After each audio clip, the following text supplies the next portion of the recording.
everyone. Welcome to today's episode of Shirley Talk. I'm Mike Mulroney. I'm Kelly Duckworth. Kelly, we do this every time. We should probably record it and play it, but are you a doctor? Nope. Nurse? Nope. What'd you get your degree in? Public health. That's right. I knew it was something with health. Does that make you a professional in being able to talk about medical and give medical advice? Probably not medical advice. How about legal advice? No. Tax? No. All right. Definitely We do this not every taxes. time because neither one of us are professionals of anything. And if you hear us say something today, we call it for entertainment purposes only, but it's also educational. But if you hear us say something today, please get professional advice. Don't take our word for it. So that's our disclaimer in case you hear us say something. Today we have Miss Amy Holton Stewart, Councilwoman Amy Holton Stewart. How you doing? I'm good, thank you. Thanks for having me here, No Mike. problem. What made you get into politics? I mean, just hate to start it off right, but have you lost your mind? No, actually, I have totally enjoyed this last year, and really January 28th was the 1-year anniversary. So It was my birthday. Yay for you go. January 28th. Actually, I've totally enjoyed this last year. It's been a big learning curve. Yeah. But you know, the reason that I got into politics is that I've always been in public service, and this position became available with the vacancy of David Yates going to the state Senate.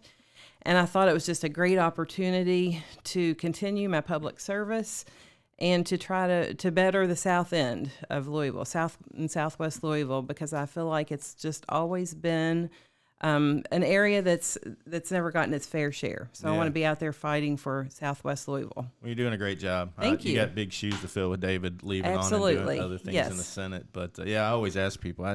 People have said something to me before about getting involved in politics. Like, man, I just don't have that. I think I would like to, but I couldn't. I don't think I would deal with it 24/7 because as a council person, you're kind of open to the public at any time somebody wants to come up and blast something at you. I guess it's my Well, problem. one thing I've learned really quick, Mike, is that you have to have thick skin. Oh, And yeah. I'm not that kind of person, actually. I'm kind of soft-hearted, so Yeah. that part's been kind of hard. But actually, I've enjoyed the opportunity, and I look forward to continuing it. Yeah, in this I don't- position. I don't have real thick skin. People would hurt my feelings pretty quickly after I thought about it. But in the heat of the moment, I would probably get up and tell somebody they absolutely have no idea what they're talking about and shut them down quickly. And then I'd sit down later and think, I shouldn't have done that. Well, you know, my husband keeps me in check. Yeah, He okay. goes through things with me every night, and so we talk about it, and he keeps me in check, and all's good. So.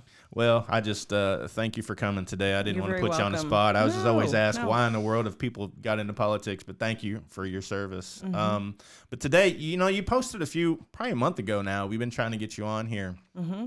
And you posted something about, I believe it was your mother, is maybe the anniversary of her death or something, and you had talked about cancer. But sitting here, you told us both of your parents had passed away from cancer.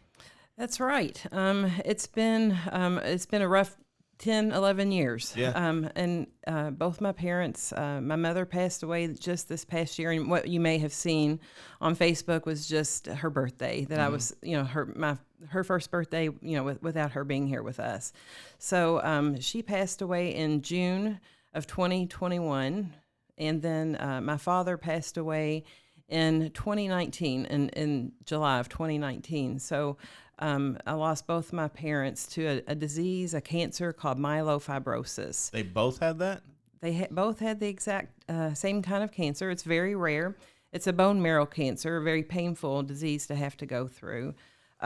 So, there's big question marks that we all have about why and how could both my parents have the same type of cancer. I don't know that we'll ever know. Yeah, I'm sitting here thinking, well, how in the world did the doctors explain that one? They didn't. In fact, they were the ones that ask a lot of questions. And, like I said, those questions are unanswered still to this day. Right. But I can take you back to 2010, where my mother, we were in Florida on vacation, actually had taken my daughter down for a dance competition in Florida. And she called me back to the bedroom and she said, I need you to feel my stomach. There's something there that shouldn't be. And she laid down flat on the bed and I felt it. And I thought, oh my goodness, this is not good. What turned out to be a very enlarged spleen. Your spleen kind of takes up the slack when your bone marrow is not producing the healthy red blood cells. So your spleen takes over, and it starts working extra hard to produce those red blood cells. So her spleen was extremely enlarged at that time. So that was toward the end of the week, and we made it back to Louisville and set up some doctor's appointments. So it just kind of took off from there. Did she have some pain previous to that she just wasn't telling anybody about? The only reason I ask is we don't pay attention to ourselves. Right.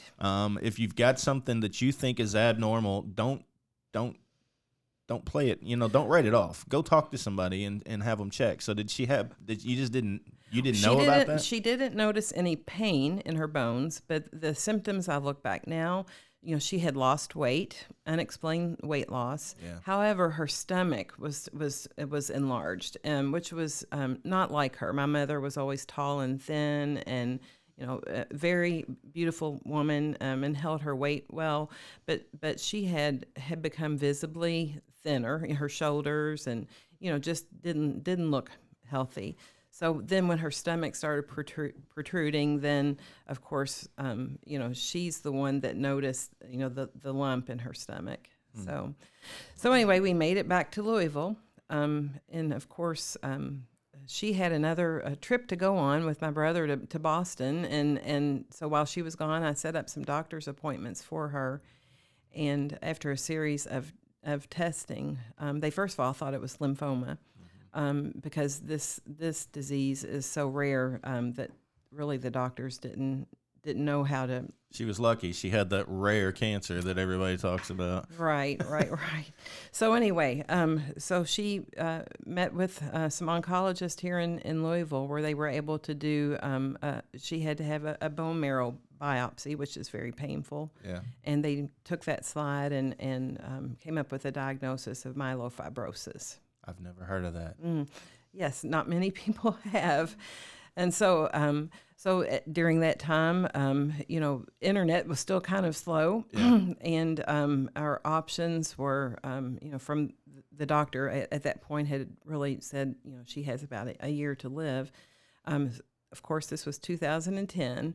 And so we started just Googling some doctors and that might be able to help us with this disease, myelofibrosis. And so it took us to a doctor that's at the Mayo Clinic in Rochester, Minnesota, named Dr. Treferi, and we pulled some strings, made some calls, and got her in, that summer to see that Dr. Treferi at that point. And how long did he extend her life?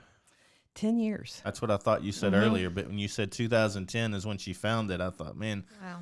So he extended her life for 10 years. He did. She went there, and things did not look good. I mean, like I said, it's a bone marrow disease, a cancer. It's very similar to sickle cell. What it does is it creates, instead of sickle cell shaped blood cells, it creates a teardrop shaped blood cell. So they start pricking each other, and they form a scarring in the bone marrow. It can take on a rapid, and cause scarring very quickly, and cause your body not to produce those red blood cells. So she was, at one point, she was getting blood transfusions. She was transfusion dependent. That was on a weekly basis. She wasn't making enough, so her anemia was very low, and her blood count was extremely low. So that became a regular thing for us, going to get those blood transfusions and getting her there for those appointments. But the Dr. Treferi, at the Mayo Clinic in Rochester, was able to try a couple of different drugs with her in the beginning, and she didn't take well to those. She had a port and lots of trials, And at one point, he came across and started working with a new drug, and she and my dad had to move to Minnesota for a lengthy period of time while she was undergoing this new drug, and it worked. I mean, it worked for her. She started feeling really good. What was it? Do you remember what it's called? We just called it MOB, M-O-B. It had some crazy. I don't know who names the medications or the cancers, but they're never something anybody can remember.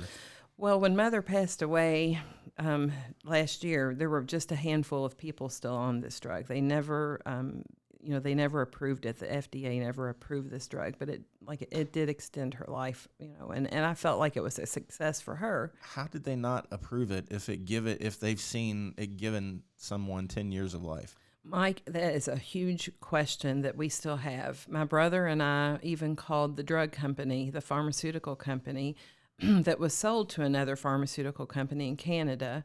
We were willing at this point to drive my father, wanted to get him on the same drug, to Canada just to get him on this drug, and that, they kind of shut us down.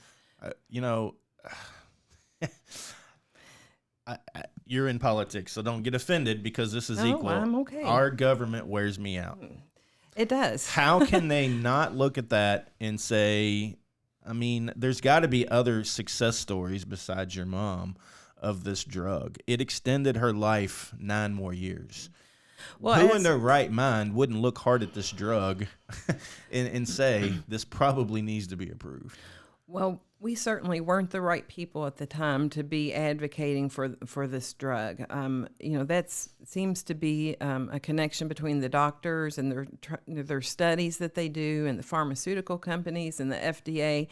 Really, the people who are taking the drug and their family members are the ones just out there. We're guinea pigs, right? Yeah. No, I agree with you. So, yeah. Like I said, we tried. We got in touch with the drug company, and because 5 years later, after Mom became ill, my dad got it.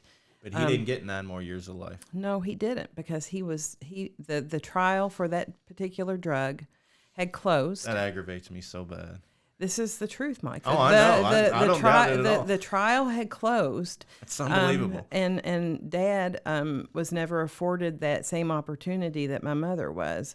So, when he got myelofibrosis 5 years later, of course, we're all just panicking, wondering what in the world have they been exposed to, and have we been exposed to it? Of course. What other family members have been exposed to it?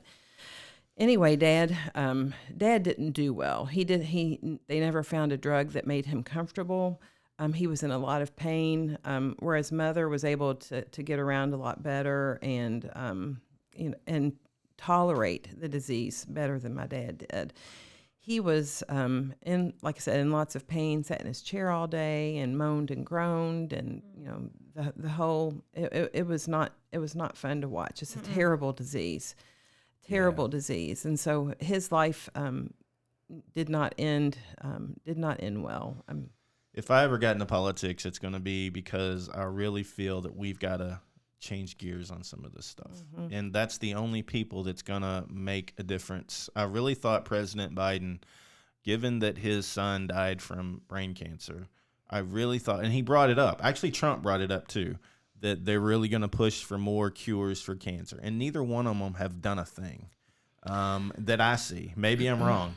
But how in the world can these politicians not have some sort of empathy, especially when his son died from it? I agree. I mean, what are they thinking? I don't know what they're thinking. You and I, you're younger than I am, I think.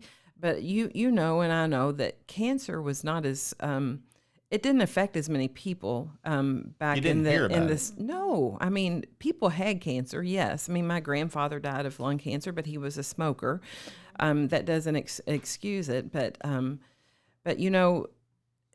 we didn't hear about it as much back in the 70s and 80s. It just didn't. But now, in 2020, 2022, I mean, you hear about so many people getting it. So you think that it's something environmental. Or something in your food. There's something in your food, all the preservatives. Yep. I truly believe that. I think so too. Kudos to my son and his wife for raising my grandson on organic type foods. And it's hard to do, though. Oh gosh! One, it's expensive, and two, it's hard to find. It is.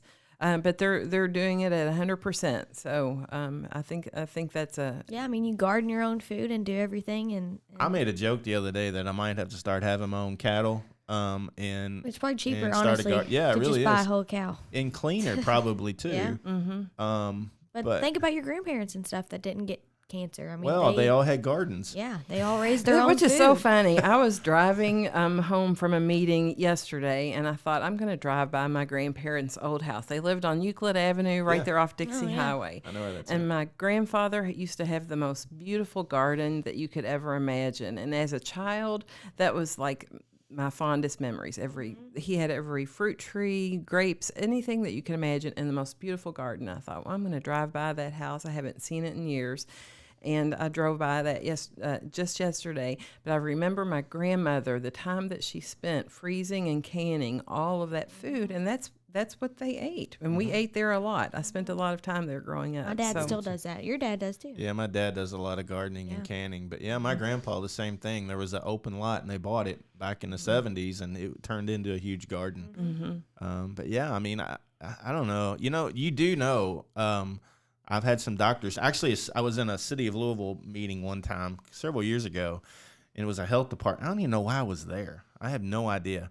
But they pointed out that west of 65 in Louisville has the highest cancer rates, No doubt. which is on our neighborhood. And look at the health care that we have west of 65. Yeah. Yeah. We don't even have a birthing center No. west of 65. No. Isn't that unbelievable? Yeah. We're advocating, Councilwoman Fowler and I are advocating to try to help St. Mary's and Elizabeth Hospital to add an additional wing onto their hospital for birthing. So it's crazy that women in South and Southwest Louisville and even in West Louisville are not afforded the same health care that women in the East End have. And that's just not fair. So you're going to have it in the car? Yep. On Dixie Highway. So by the time you In the get to parking the lot. hospital, I mean, you know. got to time it right. I know. Drew's freaking out already. Trying to plan our route. It's something you have to think I about. know. It is. Yeah. I had my first son at the old Southwest Hospital, Yeah. right there down the street. So, different story with my daughter 9 years later. That had closed. That's funny. Wow. Well, two things that hit me is one, why in the world, and again, I'm not being mean when I say this, but government in general is pretty inefficient. So how can they take a drug and not approve something that sounds to me like a really good track record? Your dad didn't get that luxury. I wonder how many more thousands of people are in that same situation. And two, who were we talking to the other day that said there's not really a national database? I don't think I've ever met anybody that's been to Minnesota. But my point is, some doctor in Minnesota had a way to treat your mom's cancer. Why isn't that in a central database somewhere where somebody here in Louisville can look that up? And this person, It was who'd we talk to? Andrew, if you can hear me, it was from New Jersey. What was her name? Oh, Melanie. Melanie, yeah. The last I wanted to podcast. say Monica, but Melanie, yeah, they don't share their information. Yeah, we did a podcast with a lady in New Jersey last week, and that's right. So I don't know if that's true or not, but if I ever get into politics, it's going to be to try and accomplish those two things, because I really think that's the level that it takes to get change. Well, I think that's a great idea. I mean, I think that there needs to be a national database. I think with this particular, and I can just speak on this particular drug and this particular type of cancer, is that there are so few people that have myelofibrosis. So it was not profitable for the drug company to continue making it. And that was why it was sold to another pharmaceutical company in Canada. Yeah. And, for them to try to do more studies, maybe in the Canadian area. I'm not sure. But, we were afraid at that point when it was sold that she was no longer going to receive the drug through the Mayo Clinic. But that pharmaceutical company that bought them out, was gracious and continued to make that for the few people that were still left on that study. So she guess. stayed on that medicine up until she died? She did. Yes. Wow. Yes. And it was ultimately her heart that gave out. She became very weak, very quick. And we don't know what happened, but it was, it's just a rapid decline. Yep. Mm-hmm. The Chinese, after so many years on certain things, you have a patent on stuff. So say, for example, this medication, the company probably had a patent on it for 10 years. to do it. And at that point, anybody can start making the medication. I'm surprised, and I'm not picking on the Chinese, but you know what I'm going with this. There's usually an aftermarket that says, I'll continue making that at a cheaper price or this. I'm just surprised that didn't happen on more things like that, because they'll make knockoff phones and knockoff earbuds and everything else, basically copy the technology. Well, there's Mike, gotta be you're way something more like that. educated in this than I am. I can only tell you my experience Yep. with this, and that yes, I agree with you, because my dad could have benefited from that same medicine that my mother Absolutely. was taking, and we could not get it for him. And so it was heartbreaking. It was heartbreaking to watch my mother be able to take this medicine and to watch my dad sit back and suffer. And he loved her dearly. But I'm sure that he I'm sure that he sat there and thought, why can't I have that too? It's, it was just a series of very unfortunate events. I had a guy that used to be a contractor at a company I worked for. It's been probably 15 years ago, and his daughter would have seizures all the time, and they couldn't get the medication here. But he would fly to Canada and buy the medication and fly back. Now, if he got caught, he'd have probably been put in federal prison because of the drug laws. But that was the only thing that kept his daughter from having seizures. He said, I'll do it every day till they catch me or tell me I can't do it anymore. And I don't blame him. We just got to open this market up on the prescription drugs. Well, I think the FDA, there probably needs to be. I know that there's lots of scientists, lots of doctors that are all in with the FDA, but they do need to look at it on a more personal level. How many people is this affecting? Even if it's just a handful of people that only can benefit from this medication, then they should be able to to fund that and to approve it. So even if it's just a handful. Yeah, I agree. Doesn't make any sense. No, it doesn't. So were you all the caregivers for both your mom and dad? Yes. I was both my brothers moved out to the East End, so I was the one that was 2 minutes away. Literally, I could jump in my car and be there. And being the only girl in the family, I did take that role on as being the caregiver. My younger brother was able to help some because he could drive. My older brother is blind and cannot drive, so I'm not going to say it was a burden. But the weight of that did seem to fall on my shoulders. We were at doctor's appointments 3-4 times a week. Had it on my calendar, and it became a regular. We became, we were on first name basis with the doctors and the nurses. So I did, and I still wake up every day thinking I need to call Mom and see what we have going on today, and then at night when I make dinner, I think I need to run this over to Mom. But, there toward the end, she did move in with me during that last winter when she started going downhill, and she spent some time in the hospital, and I didn't want her going home by herself, so she did move in with me. But being that close, yes, I did find myself in that role. It's hard. It is. We've been wanting to try and find somebody to talk about the caregiving side, because I don't think people realize you did it with your mom. Me and my sisters did it with my mom, and we took turns on rotating schedules trying to be there with my dad because he couldn't do it all. But it's so heart-wrenching to watch somebody that used to be full of life and then completely go downhill to where they can't do anything for themselves. I was always so proud of my mom and dad because they were the young parents. My mom had me when she was 21, had my brother when she was 19, and so she was always young. And we rode bikes together. We did, and my dad was so athletic and could outplay anyone in golf. And I mean, they were so athletic and so full of life. And then when this got a hold of them, it changed their world. It's it changed demoralizing. Yes, it changed everything. From what they could do and enjoy doing to now what they had to do, which was stay home, and it changes your life. So being a caregiver, you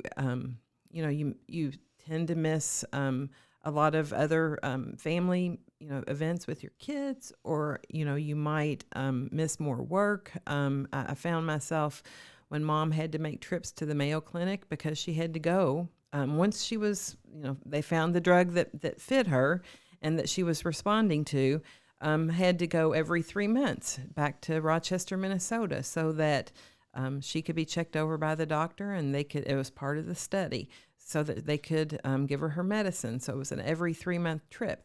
Now, when Dad was feeling well, he did that. He took that on, and my kids were younger, but once Dad got to feeling bad and couldn't make that trip, that fell on my shoulders and my younger brother. We were able to get her there, every 3 months, and there were support groups in Minnesota. There's a place called the Hope Lodge. I don't know if you've ever heard of it or not. I have, yeah. Yes.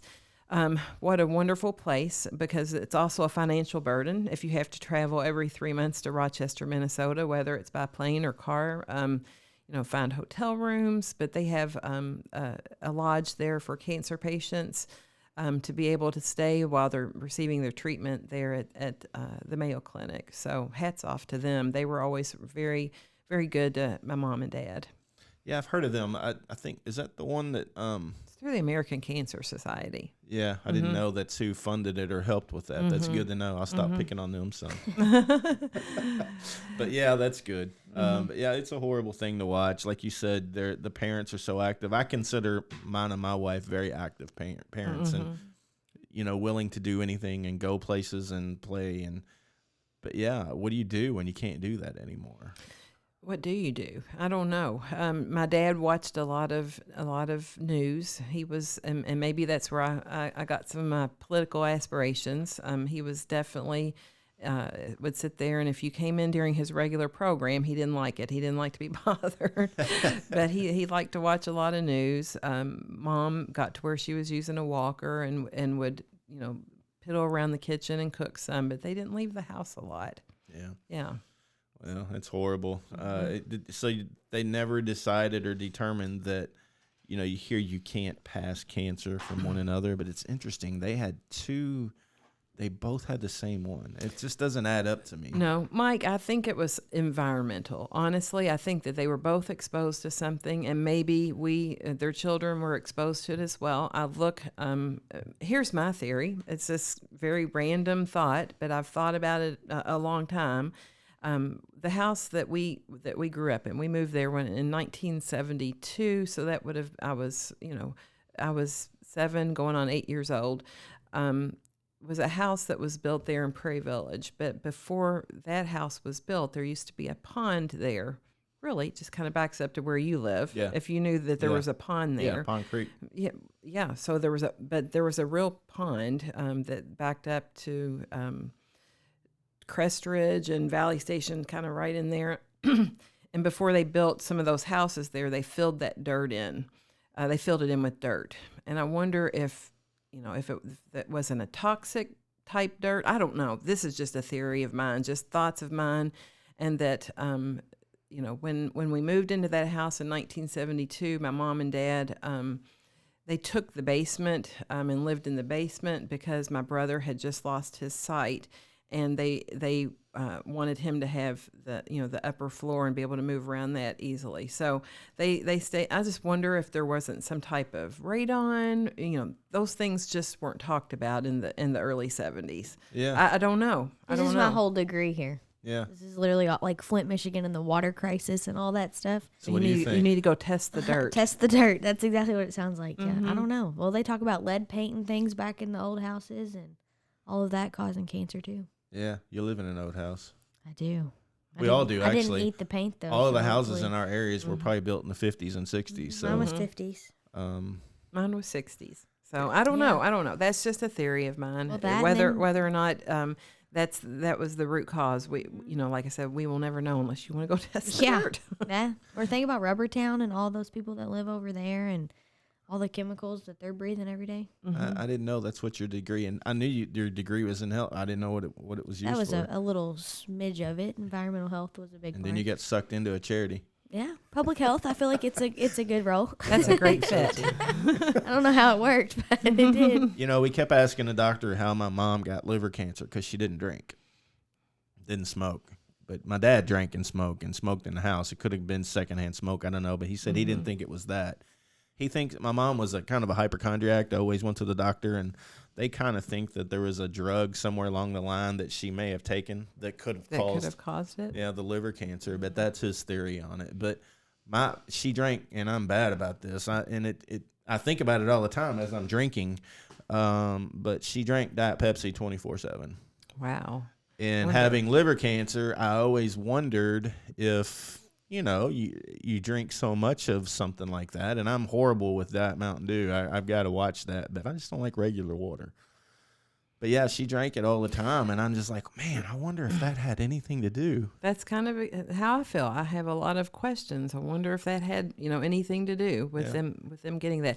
Talking about, things, your mom getting this, but never was a smoker. I have an aunt, my mom's sister, who was just a few years older than me. So I considered her like my sister. She and I grew up together. My grandmother was older, in her 40s when she had her. So she spent a lot of time with us. Mm-hmm. Her name was Julie. And Julie died of lung cancer, had never smoked, and was not a drinker. And it took her really, really fast. So yes, there's definitely cancer. Was she in the military? No, she was not in the military. No. A friend of mine had died from lung cancer, but he was in the military. He worked on planes, and they thought that some of the stuff that he had been exposed to the point where they got some sort of settlement from the military where they had proven that they think his lung cancer came from stuff around the planes. That's the only reason I asked that. She died the same year that my dad did, so it's not been too awfully long ago that she died, and she left behind three kids, about the same age as mine. So really young kids that, in their 20s, but that's young still. Yeah. So. Thank you. Yeah, for got sure. a young one here. So anyway, it was that was a terrible thing to watch as well. And she traveled to Duke University for her treatment and trying to get better, and just nothing that they could find that worked for her. Yeah, they wanted my mom to potentially go some different places to do some trials. And one, she'd never been on a plane and didn't want to fly. And two, they really didn't have the money to fly back and forth a couple times a month. And that's what it was going to require. Yes, for sure. And it's sad that kept her from being able to maybe to go to some sort of different treatment. Mike, it was a financial burden for my parents. I bet. When they had to move to Minnesota. So they kept their house in Louisville and then had to rent a house, a real small house that we found on our couple trips before leading up to that. So yeah, it was a financial burden. And so, not only are you facing the stress of having that disease and trying to think about getting better and what it's going to take, but you're also, facing the stress, the financial stress of how am I going to make this house payment? How am I going to pay for another house to live temporarily? What about my animals they're at home? What happens to them? There's a lot of stressors that come with being ill. It really is. Mm-hmm. And it's a burden. I don't mean that in a bad way, but it's something for the whole family to take on, not just the person experiencing the disease. Yeah, it's a family thing. Just put yourself in somebody's shoes that has no family or has no ability to do that. And I think about that often. And, it's just not, and I hate to say it's not fair, but it's really not. If you don't have the means to live, they just kick you to the side. And it just seems so bad. It seems so wrong. It is wrong. There's a lot wrong with this world. You're right. Mm-hmm. Yeah, if you don't have the money, but we've always said that cancer not only affects you physically, it affects you financially. It does. And thank you for everything that you're doing to help people in the community, because I'm sure without your support and without your assistance of Shirley's Way, and you, Kelly, working so hard to help promote this and raise the funds for people, there would be so many more people in a bad situation. So hats off to you all for all the work that you do. We try. There's just not enough. We're hoping one day some major corporation's going to see what we're doing and get behind us, and we're very lucky with a lot of smaller businesses that do what they can. But there's corporations out there that can do $5-10 million a year and not think twice about it. So I'm really hoping one day we're going to look into that. So well, let's keep our fingers crossed. Yeah, if you know anybody, let me know. I wish I did. Actually, I told Kelly today, she goes, you need anything? I said, yeah, see if they got any of those $1 million checks at Walgreens for me. She didn't know what I was talking about. She thought it was an old man candy bar. She was looking for one. Well, thank you for coming on today. Appreciate you sharing your story. Thank you. Good luck in the political realm. I'm sure that'll get interesting here soon. So Yeah.